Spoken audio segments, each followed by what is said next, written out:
30 জুলাই 2024। এটা ছিল একটা বৈষম্য আন্দোলন, যেটা আমরা সকলেই এর বক্তব্য দিয়েছিলাম। প্রত্যেকটা দেশেই কোঠা আছে, যেমন ইন্ডিয়ায় কোঠা আছে।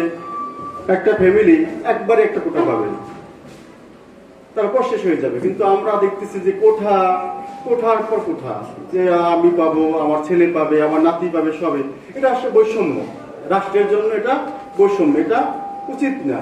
কিন্তু এটা কি, যারা কোঠা সুবিধাভোগী, এটা আরো চাচ্ছে কোঠা, সেজন্য এর জন্য কি আন্দোলন হয়েছে, যে বৈষম্য। এটা বৈষম্যের জন্য কি, ন্যায়ের জন্য আন্দোলন হয়েছে। এটা কি হয়েছে, শেষ পর্যন্ত সরকারের বিরুদ্ধে আন্দোলন চলে গেছে, এক দফা দাবিতে সরকার উৎখাত। কিন্তু এটা কি সফল হয়েছে, আমাদের সাবেক প্রধানমন্ত্রী দেশ ত্যাগের মাধ্যমে কি এটা সফল হয়েছে।